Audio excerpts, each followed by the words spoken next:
국가고시험 시험 한 문제 틀리면은 인생이 바뀌는 나라에서 어떻게 실수 안 하고 뭔가 도전적인 생각을 합니까? 주 52시간 가지고 연구를 제대로 할 수 없기 때문에 이제는 우리가 국가 패러다임을 모방해서 선도형으로 바꾸려면 이 과학기술 하시는 분들이 주도를 해야 한다고 생각합니다. So I think we really need to learn how to fail in order to succeed. 창업이나 중소 중견기업들을 도와줄 수 있는 그런 인프라 시설들을 확충해서 그런 지원들을 통해서 그러니까 국가 바이오 경제를 견인하자.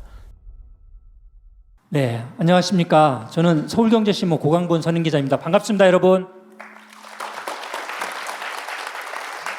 네, 감사합니다. 오늘 이 바이오 생명과학 연구의 거점인 한국생명공학연구원에서 제1회 국가연구소 기업가정신 토크 콘서트를 하게 됐습니다. 자, 먼저 우리 김장성 생명연 원장님, 김무환 포스텍 총장님, 그다음에 이우일 한국과총 회장님, 그다음에 우리 권호경 한국공학한림원 회장님, 그다음에 유석환 로키드 헬스케어 회장님, 그다음에 박영우 Y바이오로직스 대표님 모시고 60분가량 특별 대담을 나누도록 하겠습니다. 자, 과학기술 패권 시대라고 하지 않습니까? 그래서 국가의 생존 담보와 이 미래 성장 동력 확충을 위해서 이 출연연, 특히 생명연의 역할이 매우 중요합니다. 그래서 먼저 우리 김 원장님, 그 생명연에서 기업가 정신을 지금 어떻게 고취하고 있는지 한번 좀 간단히 소개를 좀 해주시죠. 예, 기업가 정신이라는 게 꼭 이제 기업을 창업하고 하는 그런 것만을 포괄하는 게 아니라 도전 정신이나 모험 정신 이런 것들을 다 포괄하는 의미라고 볼 때에 대한 업에 대한 정의를 다시 한번 내려보고자 많은 노력을 했고요. 우리가 하는 연구가 그냥 단순하게 연구에서 끝나는 게 아니라 좀 더 인간을 위한 여러 가지 이제 그 좋은 선의의 활동들하고 연결될 때 더 의미가 커진다고 생각을 해서 그런 쪽으로 연결하는 연계성들을 좀 강화하고 있습니다. 그래서 저희가 개인적으로 하고 싶은 연구를 하는 게 아니라 그 사회에서 꼭 필요한 연구들을 하기 위해서 우리가 어떤 일들을 해야 될지를 서로 이제 논의를 하고요. 그러니까 서로 기관이나 아니면 기술 간의 협업이나 융합들이 이제 점점 필요해지기 때문에 좋습니다. 지금 생명연에서 좀 그런 도전적인 연구 환경, 좀 영향력이 큰 연구 성과물을 낼 수 있는 환경을 좀 지금 구축이 돼 있습니까? 오래전부터 전문연구단이라는 그런 그 조직들을 운영하고 있는데, 그러니까 일반 연구 그룹과는 달리 조금 우리 PBS 시스템에서도 조금 집중 지원을 할 수 있는 그런 지원들을 해주고 연구의 자율성들을 좀 부여를 해서 좀 수월성 연구 그룹으로 육성을 좀 하고 있는 중이고요. 실제로 그런 연구 결과들이 창업으로 이어질 수 있도록 저희가 이제 크립 바이오 스타트업 부스터라는 그런 프로그램들을 운영을 하고 있는데 전주적인 그런 맞춤형 지원들을 연구소에서 하고 있습니다. 맞춤형 기술 지원이라든지 아니면 저희가 창업 멘토단들을 운영해서 그 기업에서 필요한 투자 유치라든지 다른 그 기능들을 저희가 지원을 해드리고 있습니다.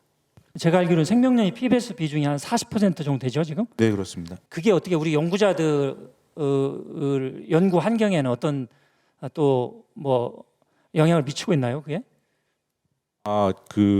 연구자들이 이제 연구에 집중을 하려면 이제 그 한두 가지 주제에 집중해서 이제 그 집중적인 연구를 수행을 해야 되는데 어차피 내 인건비를 채우려면 내가 하고자 하는 연구가 아니더라도 그것 때문에 또 다른 과제들을 수행할 수밖에 없는 그런 구조적인 문제가 있어서 이제 그 기관을 경영하는 입장에서 보면 그러니까 기관 전체가 나아갈 방향에 맞는 연구들만을 이제 저희 연구소에서 이제 그 수주를 해서 수행을 하고 싶은데 그런 면에서 보면 그런 기관의 방향과 좀 잘 맞지 않는 연구들도 많이 양산될 수밖에 없기 때문에 큰 어려움이 있다고 말씀드릴 수가 있겠습니다. 그 부분은 지난 문재인 정부에서도 혁신 과제로 도마에 올려놨었는데 사실은 결실을 보지 못했어요. 그래서 윤석열 정부에서는 좀 해법을 모색했으면 하고요. 우리 권호경 공학한림원 회장님, 미국에서 사실 그 TI에서도 근무하실 때도 그때 로열티도 많이 받고 하셨는데 그런 걸 다 포기하고 국내로 오셨었잖아요. 우리 산학년의 거점 역할을 우리 출연연이 좀 잘하고 있는지 그런 점하고 또 좀 전에 PBS 문제도 나왔는데 우리 출연연에서 좀 미국 연구소에 빗대서 좀 어떻게 했으면은 좀 더 임팩트 있는 연구 성과가 많이 나올 수 있겠다. 가장 큰 문제가 그 대부분의 이제 연구 결과가 실제로 사용될 수 있도록 하는 쪽에서는 약간 부족한 것 같고요. 그런 걸 하기 위해서는 가장 중요한 것이 우리 연구원들이 실제로 주 52시간 가지고는 연구를 제대로 할 수 없기 때문에 하고 싶으면 더 할 수 있는 환경을 좀 만들어 주셔야지만 연구하는 사람들이 뭐 밤을 새서라도 할 수 있고, 그것이 성공했을 경우에 그 상용화를 위해서 기술 이전을 한다든지 창업을 한다든지 하는 게 가능하기 때문에 그것을 좀 풀어주는 걸 해야 될 것 같고요. 대부분이 그 연구원들에서 하는 연구가 탑다운식으로 주어지기 때문에 그런 문제만을 푸는 게 중요한 게 아니고 실제로 인류를 위해서 가장 빅 프로블럼 어떻게 풀까 하는 것을 평상시에 생각해서 연구원들이 그러한 문제를 디파인해서 지금 그런 것은 근무 시간 이외에 할 수 있도록 52시간제를 풀어주면 할 수 있지 않을까. 미국의 이제 그 많은 연구소들이 하는 역할만큼 되지 않을까 하는 생각을 하고 있습니다. 미국은 지금 주 40시간인가요? 예, 많은 기업인의 연구소가 주 40시간이고요. 그 40시간 이내에 일을 다 못하면 실제로 이제 봉급이 줄어듭니다. 왜냐하면 능력이 없다 판단하기 때문에 40시간 만에 일을 다 하고 만약 엑스트라로 일을 하고 싶으면 본인이 이제 프로포절 써가지고 그게 통과가 되면 뭐 1년에 $1,000,000나 $2,000,000 정도의 펀딩을 받아서 그 일을 추가적으로 더 하는 거죠. 그러한 제도가 된다면 굉장히 좋을 것 같습니다. 내가 이런 문제는 사회 문제 해결용으로 연구를 해보겠다, 이렇게 뭐 허가를 받아서 그걸 연구를 하고 그 성과가 나오면 또 이전도 하고 그러면 또 로열티 수입도 받고 창업도 할 수도 있고 뭐 그런 얘기죠. 네, 그렇습니다. 예. 그래서 이제 그 우리 공학도들이나 뭐 연구자들이 뭐 그런 분들 나중에 잘 살아야 되지 않겠습니까? 자, 이우일 회장님, 우리 출연연이 전반적으로 이 국가 R&D, 요즘은 또 기술 패권 시대 아니에요? 국가 과학 전략 기술의 거점 역할을 해야 되는데 우리가 좀 여러 혁신해야 될 포인트가 좀 있다, 이렇게 보십니까? 네, 고쳐야 될 점이 많은 것 같습니다. 뭐 잘 아시다시피 우리 출연연이 선진국에서 뭐 하는 거 있으면 들여다가 빨리빨리 베껴서 기업체에 가르쳐주는 그런 역할을 출연연이 했었죠. 그래서 그런 면에서는 뭐 굉장히 역할을 많이 했는데 이제 우리가 앞장서게 됐는데도 불구하고 출연연을 컨트롤하는 정부에서는 똑같은 패러다임으로 출연연을 컨트롤하려고 하고 있거든요. 그래서 그게 그 여러 가지 문제의 시발점이 아닌가 그렇게 생각합니다. 옛날 모방할 때는 보통 이제 우리나라 행정부는 1년의 단위를 가지고 움직이지 않습니까? 예산도 그렇고. 그리고 연구의 단위도 1년이면 됐습니다. 뭐 근데 우리가 세계 최초로 없는 걸 이제 만들어내는 이 시점에서는 행정의 시간은 여전히 1년 단위로 움직이지만 연구의 시간은 3년이 될 수도 있고 5년이 될 수도 있고 그런데 그런 것들을 전혀 감안을 하지 못하는 그런 시스템을 계속 갖고 가기 때문에 기톡이라고 해가지고 기업가 정신 토크 콘서트 준말이죠. 기톡을 치시면 이제 쭉 키스트, 애트리, 항우연에서 이게 다 떠 있는데요. 거기에 그 제목 하나를 이 기재부의 나라냐 이렇게 잡았어요. 그러니까 이게 무슨 얘기냐면은 바이오 생명과학 대국을 만들어야 되는 게 우리 시대적 과제인데 그 지금 허브인 생명연의 예산이 2천억밖에 안 되고 연구원이 보니까 250명밖에 안 되더라고요. 정말 깜짝 놀랐습니다. 이렇게 국가적 지원이 안 되고 있다. 그다음에 또 하나는 기관 차원에서 독자적으로 이걸 갖다가 편성해서 어디다 나는 더 역량을 집중하겠다, 뭐 하겠다, 이거 할 수가 없더라고요. 과총이나 공학 한림원에서 이런 문제를 한번 좀 공론화를 좀 한번 해보시면 어떠세요? 좀. 뭐 저희도 그러려고 노력을 하고 있고요. 막스 플랑크 지원하되 간섭하지 않는다. 우리가 BTS도 뭐 나오고 뭐 미나리도 나오고 뭐 기생충도 나오고 이 문화 부문에서는 굉장히 두각을 나타내고 있는데 저는 그 이유가 바로 K컬처 연구소가 없었기 때문이었다고 생각해요. DJ 정부 때부터 시작해서 문화에 대해서는 거의 간섭을 하지 않았습니다. 그게 거의 정부 정책으로 굳어졌습니다. 그게 저는 지금의 판을 깔아준 굉장히 큰 요소라고 생각하는데 이 과학기술이 창의의 단계로 넘어가는 이 시점에서는 그런 식의 어프로치가 반드시 필요한 게 아닌가 그렇게 생각합니다. 뭐 회장님도 더 추가 의견 있으세요? 네, 뭐 마찬가지 생각인데 그 저희들이 전에는 이제 추격형으로 가다가 지금 이제 우리가 모방형으로 가다가 주로 이제 선도형으로 가야 되기 때문에 그 처음서부터 미래를 알 수가 없는 상태로 가는 거거든요. 연구에 굉장히 자율성을 주어줘야 된다고 보고요. 총 예산은 지원하고 이 예산을 쓰는 것은 자율적으로 쓸 수 있도록 해줬으면 좋겠다 하는 생각을 가지고 있습니다. 이런 규제 이슈 하면 사실 총장님 대학도 또 마찬가지잖아요. 예. 어떤 게 좀 해줬으면 좋겠다 이런 게 있으세요, 좀? 예, 저희들이 과학기술 특성화 대학이긴 한데 저희는 교육부 소속입니다. 포스텍은 그렇습니다. 예, 카이스트, 예, 유니스트, 카이스트, 디지스트, 예. 지스트는 과기부고요. 규제라는 관점에서 보면 우리나라의 이 대학에 대한 그 생각이 공립이든 사립이든 다 똑같은 목적에 똑같은 기준으로 이렇게 평가를 하고 있습니다. 이게 이제 저는 바뀔 때가 됐다.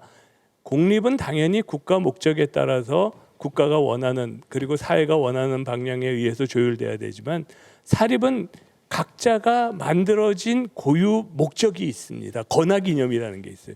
그러면 거기에 충실할 수 있도록 좀 특성화 될 수 있도록 노력을 해 주셔야 된다는 생각이 들고요.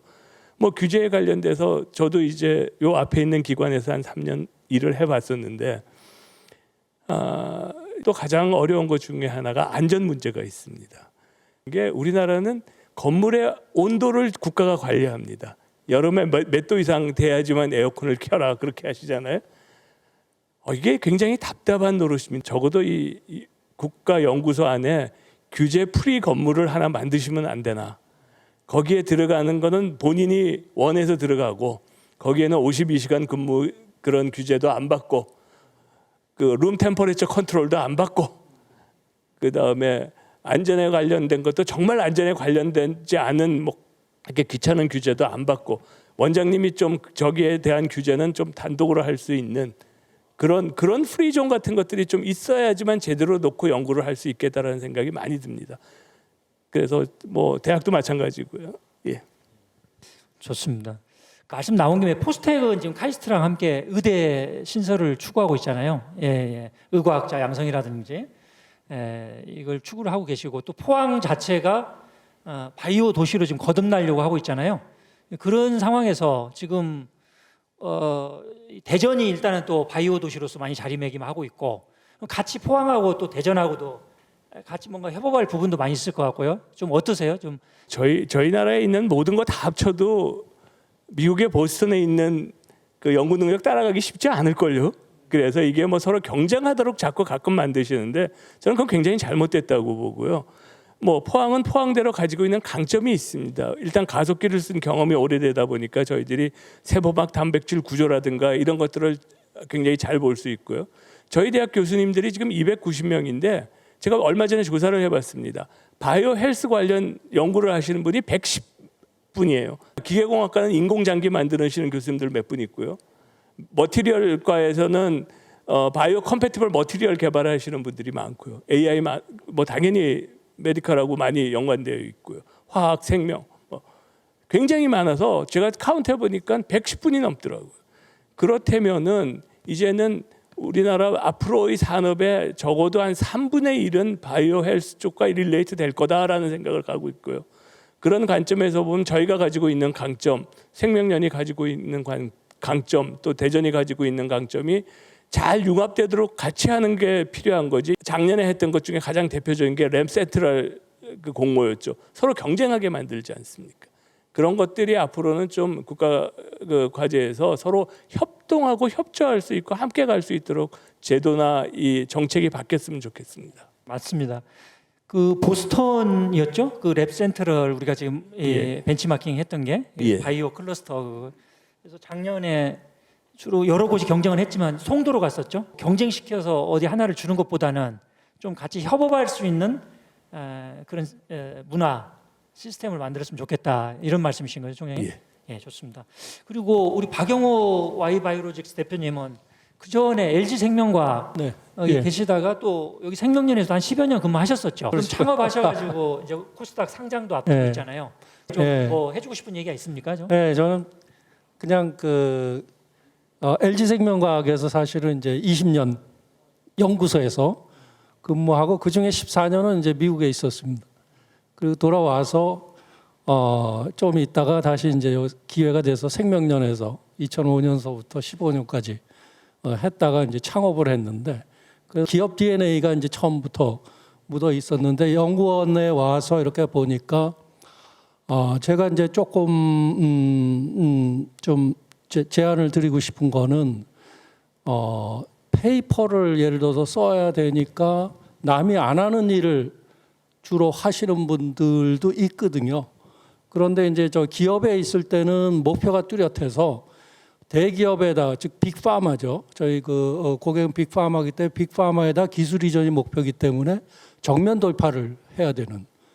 그래서 생명년 같은 데서도 남이 안 하는 것도 하지만은 또 일부는 현재 아주 요구하는 빅파마들이 무엇을 요구하는지 어떤 기술을 찾고 있는지 그런 기술을 갖다가 내가 해결을 할 수 있으면은 그게 이제 정면 돌파가 될 수 있기 때문에 그런 쪽 연구가 좀 부족한 게 좀 아쉬운 것 같더라고요.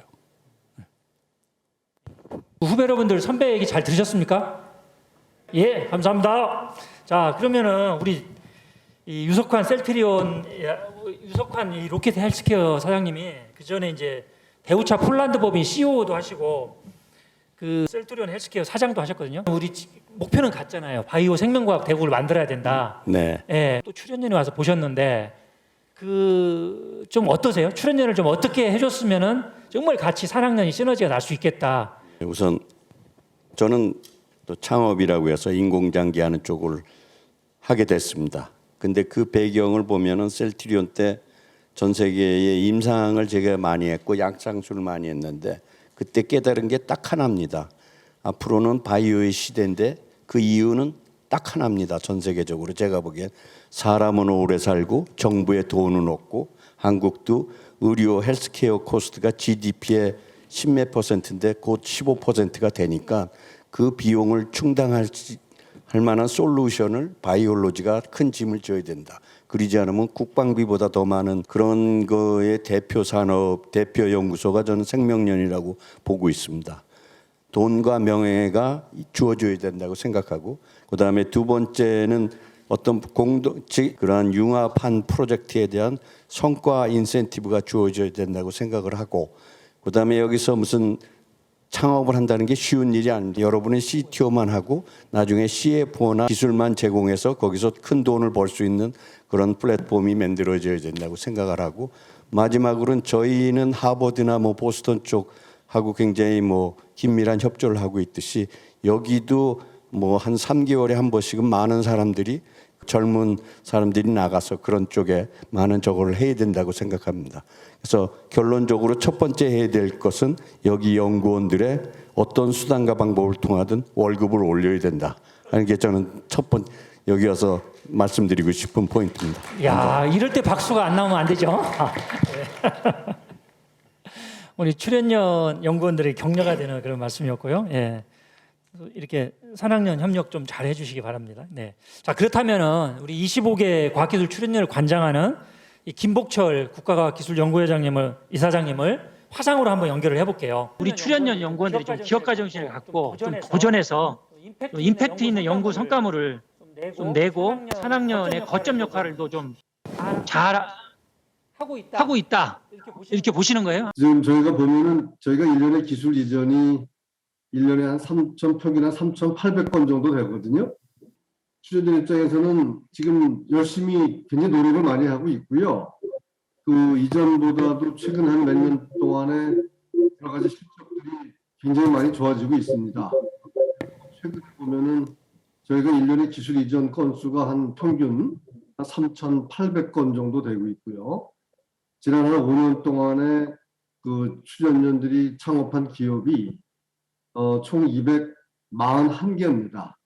앞으로 점점 더 많이 활성화될 것으로 판단됩니다. 그리고 어떻든 출연연이 어떤 R&D의 거점 역할을 지금 하기 위해서 지금 최선을 다하고 있고 특히 지금 저희가 이 새 정부에서는 그 국가 임무 중심형 출연연으로 바뀌어서 좀 확실하게 국가 핵심 전략 기술이라든지 그 어떤 또 초격차 기술이라든지 이런 측면에서 거점 역할을 하기 위해서 굉장히 열심히 지금 준비를 하고 있고요. 또 산학연 협력을 더 강화하고, 특히 지금 제가 현재 지금 광주에 내려와 있는데 이 지역 그 조직들, 출연연의 지역 조직이 104개가 있습니다. 이 지역 조직들을 활용해서 지역 혁신, 지역 산업하고 이 출연연하고 연계를 통해서 지역 산업 발전에, 지역 혁신에 좀 기여할 수 있는 방안을 찾기 위해서 지금 열심히 지금 전략을 잘 만들고 있고, 지금 실행을 위해서 예산도 좀 확보하고 있고 열심히 노력하고 있습니다. 고맙습니다. 한번 외국인의 시각에서 한번 또 볼 필요도 있잖아요, 여러분들. 자, 유택의 미국인인 조슈아 잭맨 성균관대 화학공학부 교수 한번 연결해 보도록 하겠습니다. 먼저 현재 진행하고 있는 연구를 좀 간략히 소개해주고, 지금 한국의 대학이나 또는 이 출연연을 볼 때 좀 이 우리 한국의 이 국가 R&D 생태계 이 특징이나 또 한번 개선점을 꼽는다면 어떻게 될까요? So, thank you very much, for inviting me to, speak today. And just first, let me briefly, introduce myself. I started my PhD studies at, Harvard, MIT, Health Sciences Technology program before moving to Singapore, and then completed my PhD in Material Science and Engineering at Nanyang Technological University before then going to Stanford for my postdoc. I moved to SKKU a few years ago because Korea really has great biotech potential for the future and a lot of wonderful R&D capabilities. So my current research focuses on lipid membrane-based therapeutic strategies to stop viruses and exosomes that cause medical diseases. And I've been able to learn a lot about Korea's wonderful science over the past few years, and learned that the main emphasis right now on Korea R&D ecosystem is mainly on quantitative performance and publication outputs, which has been wonderful. But I really see great potential for the next stage of bio-entrepreneurship in Korea, and to build really adventurous biotech commercialization system so we can solve kind of future problems like microplastic pollution and future pandemics, being prepared for them. 하나만 더 질문할게요. 그 문재인 하면은 과감하게 도전하는 구축화 정신이 떠오르거든요. 이스라엘뿐만 아니라 미국, 중국도 이렇게 도전하는 그런 문화 생태계를 좀 갖춰나가고 있다. 이게 우리가 보고 있는데, 한국 과학기술계에서 이런 기업가 정신이 어느 정도나 있다고 보시고, 이 기업가 정신을 함양하기 위해서 어떻게 했으면 좋겠다, 이런 의견이 있으면 좀 간단히 좀 이렇게. So thank you for asking about chutzpah. It's a great question. So first of all, to answer your question, I want to first say it's really amazing, how Korea science and technology has developed over the past few decades. Right now there's already tremendous manpower capabilities and research achievements. But to get to the next stage, perhaps the highest level of bio entrepreneurship and commercialization, I think we can learn a lot from the chutzpah mindset in the concepts of risk-taking that chutzpah embodies. So nowadays, the Korean R&D system is largely focused on measuring performance success. But we have to remember that many of the world's biggest innovations typically result from a series of failures rather than incremental successes. So I think we really need to learn how to fail in order to succeed. So if you see like Thomas Edison, for example, Thomas Edison failed 1,000 times before making the light bulb.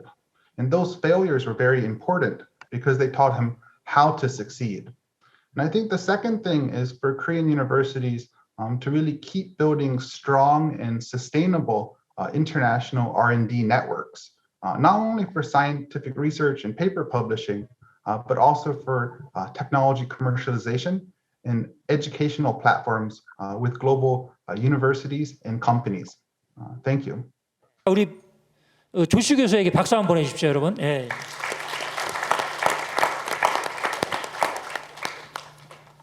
자, 많은 그 연구원과 또 연구소 내 벤처 스타트업, 이 석박사생, 그다음에 또 중진공이라든지 이런 외부 관계자들이 좀 참여해 주셨죠. 우리 유석환 회장님이 우리 출연연 연구원들에게 임금을 1.5배를 줘야 된다, 그 말씀하셨죠, 그죠?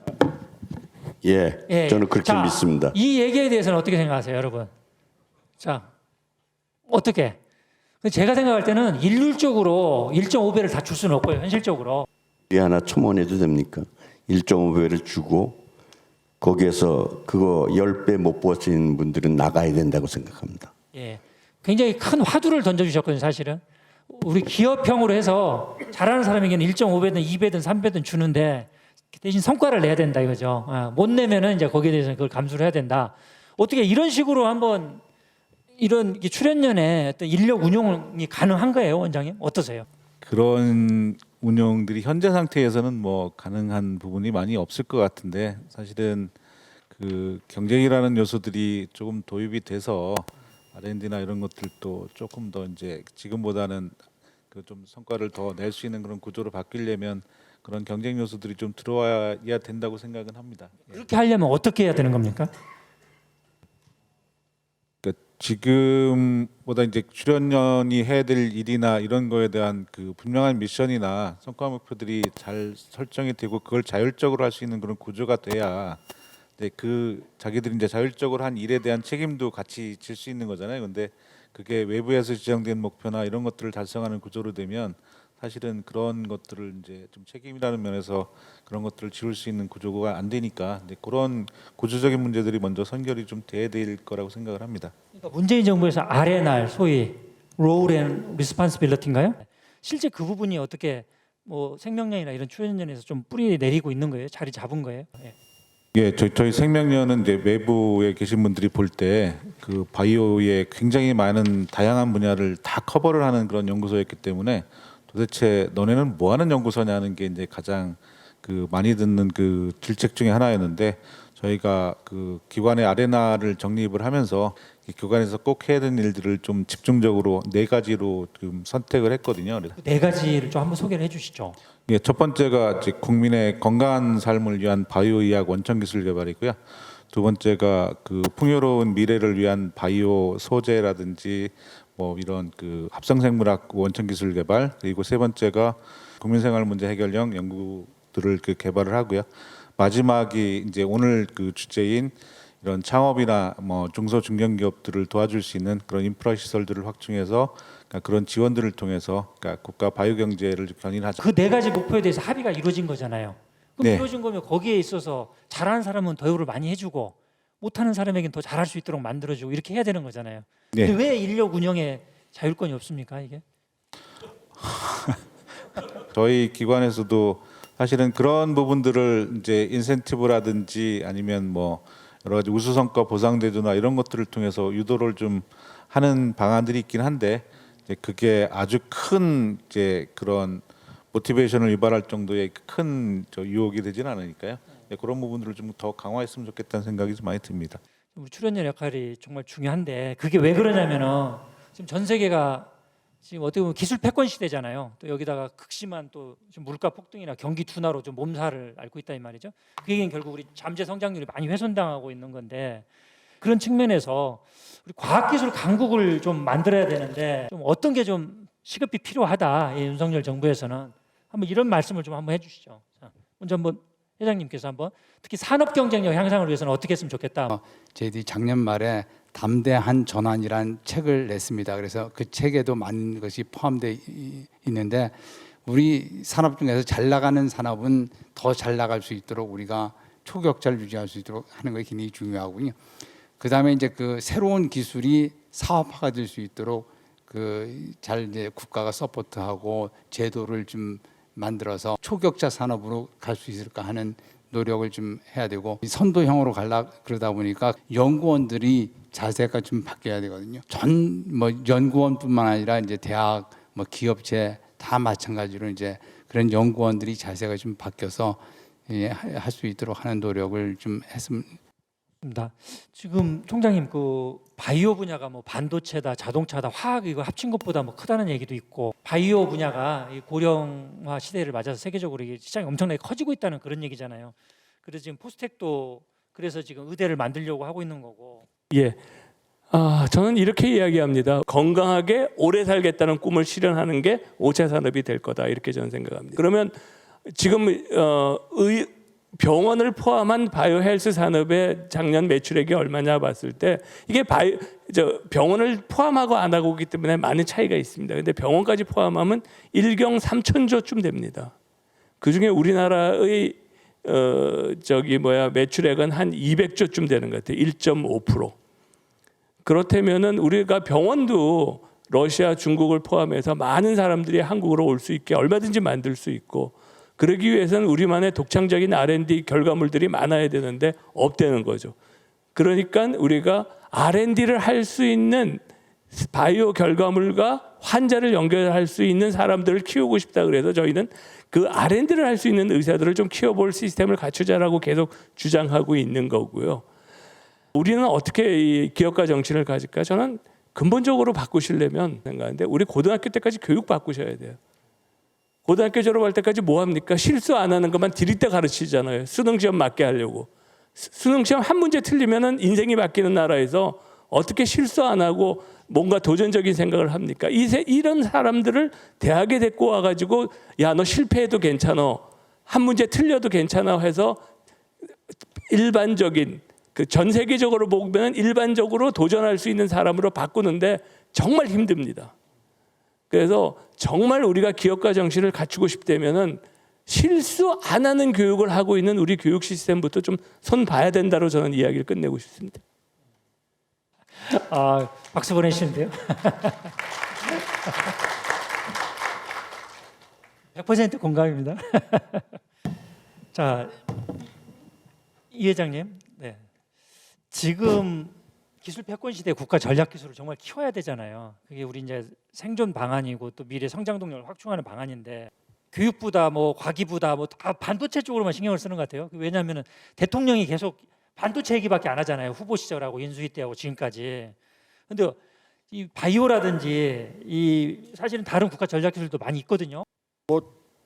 지금 대통령께서 반도체만 얘기하시는 거는 그게 지금 당장 상당히 표면적으로 드러난 그런 문제이기 때문에 이런 거지, 아마 뭐 바이오라든가 이런 거의 중요성은 아주 익히 잘 알고 계실 거라고 생각합니다. 저희 과총에서 이 윤석열 대통령을 후보 시절에 2번을 모셨었어요. 그런데 2번 다 일관된 얘기입니다. 뭐냐하면 우리나라의 모든 그 갈등의 그 원인 중에 하나는 성장이 정체된 데 있다. 된 거고, 이제는 우리 스스로 앞장서서 나가는 과학기술에 의한 혁신으로만 가능하다. 그래서 과학기술이 중요하다. 뭐 이런 얘기를 아주 일관되게 하는 걸 제가 들었습니다. 그래서 아마 그런 과학기술을 통한 혁신을 어떻게 실제로 구현할 것인가, 이런 얘기를 하면 제가 걸리는데, 아, 괜찮습니다. 법조인의 그 지식은 굉장히 한계가 있지 않습니까?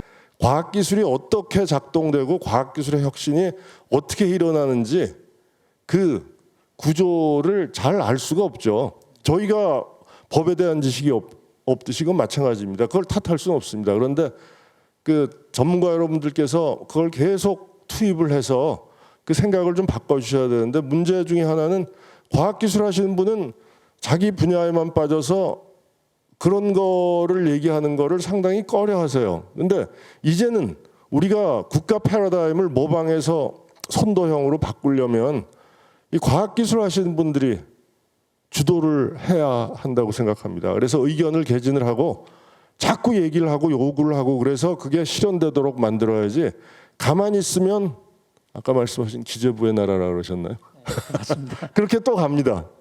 행정의 시간으로 움직이게 됩니다. 문제는 지금 과학기술 컨트롤 타워가 지금 제대로 갖춰져 있지 않잖아요. 과학기술 부총리도 안 됐을 뿐만 아니라 실제 지금 대통령실이라든지 이 내각에 보면 이 과학기술 거버넌스 체계가 상당히 좀 미흡하지 않냐, 이런 생각도 좀 들고요.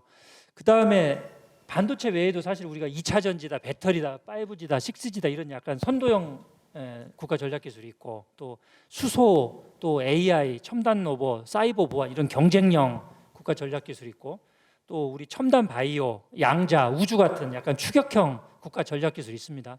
그러니까 모쪼록 좀 윤석열 대통령이 반도체 외에도 우리 바이오 쪽이나 다른 전략 기술도 신경을 좀 많이 썼으면 좋겠다, 이런 생각이 좀 들고요.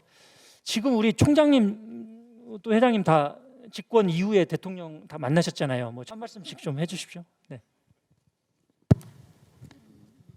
저희가 이제 기업가 정신이 굉장히 중요하다고 얘기하는데, 예를 들어 삼성전자 같은 기업은 거의 300조 가까운 매출을 하고 있습니다. 근데 신기술이 나와서 신산업을 일으켜서 1조 매출을 하는 데까지 보통 몇 년쯤 걸릴까요?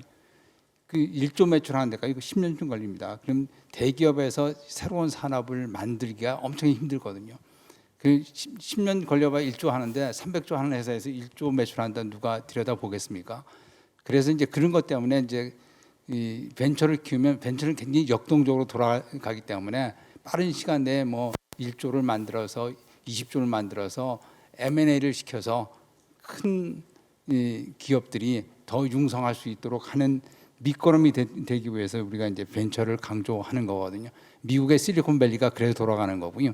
제가 이제 매년 실리콘밸리에 가서 벤처들을 이제 지도하고 보스턴에 가서 지도를 해보면 엄청나게 재미있고요. 굉장히 많은 걸 오픈해서 질문도 하고 그다음에 돌아와서도 계속 질문이 있는데 한국 벤처들은 가르쳐 주겠다라도 사이로가 너무 높아서 뭐 대단한 기술도 없으면서 대단한 기술이 있는 것 같이 해서 가르칠 틈이 없거든요. 실리콘밸리에 코슬라 벤처스라는 회사가 있습니다. 오래전에 이제 스탠포드 나온 친구가 세운 회사인데 그 회사의 웹사이트에 들어가 보면 어떤 벤처여야지만 자기네가 도울 수 있는가 하는 가이드라인이 나와 있습니다. 그걸 따라가시면 잘 될 것 같아요. 그래서 이제 거기는 거의 한 15 빌리언 달러를 운영하는 회사이기 때문에 그런 데 가서 좀 우리가 좀 배워야 되지 않을까 하는 생각이 듭니다. 총장님은 한번 대통령 다시 만난다 그러면 어떤 조언을 좀 하시고 싶으세요? 굉장히 어려운 질문인데요. 딱 두 마디만 하겠습니다.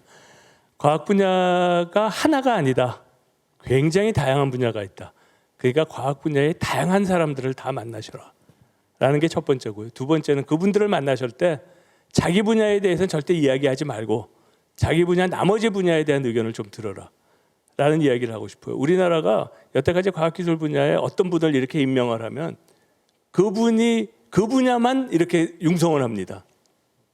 저는 원자력 전공자였기 때문에 사실 원자력을 이야기해야 되는데 만나 뵀을 때 그 유감스럽게도 바이오 헬스 분야만 이야기했습니다. 자기 목만 주장하다가는 과학기술계가 같이 망한다라는 생각을 합니다. 답이 그런 생각을 한번 해봅니다. 네, 감사합니다. 박 대표님, 유 회장님, 기업의 시각으로 볼 때 우리나라가 G5 과학기술 강국으로 가기 위해서는 좀 어떻게 해야 된다. 산학년이 다 같이 어떻게 해야 된다. 이거 전략을 포함해서 한번 산학년 전반적으로 말씀 부탁드립니다. 옛날에 이제 LG생명과학에 있던 사람들이 나와서 지금 많은 회사들을 차려서 지금 이제 상장하는 회사들도 많고 그러면은 과연 그 사람들이 LG 그대로 있었을 때 그렇게 부가가치가 이제 창출이 될 거냐? 그 답은 노라고 저는 생각하거든요. 그 안에 있으면은 지금과 같은 그 각각이 나와서 만든 회사의 이제 그 시가총액을 지금 달성을 이제 못할 거라고 생각하는데 거기에는 이제 뭐가 큰 게 있냐면 대기업에 있게 되면은 안정적인 직업이거든요.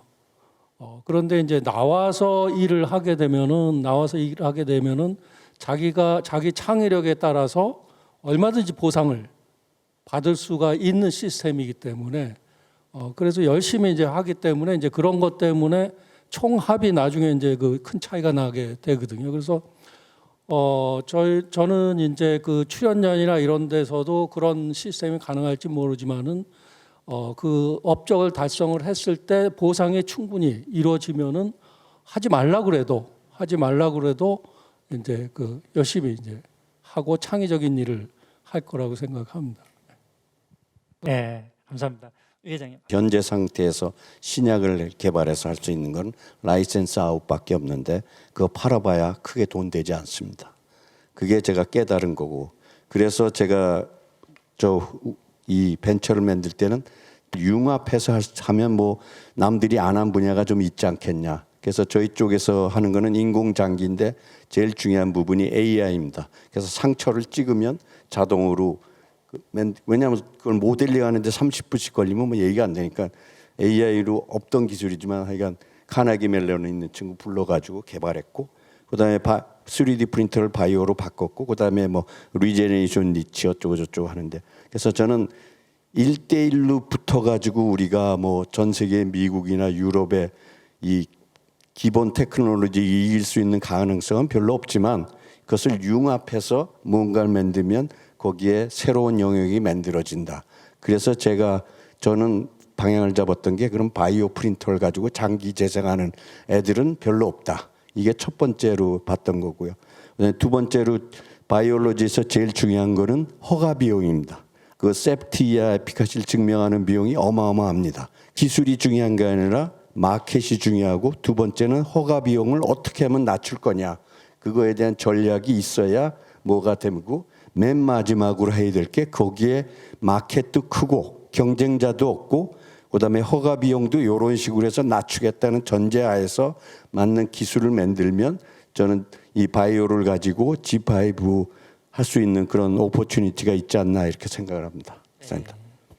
기업인으로서 여러 가지 좋은 여기 특별 대담자분들 박수 한번 부탁드리겠습니다. 자리해 주시고요.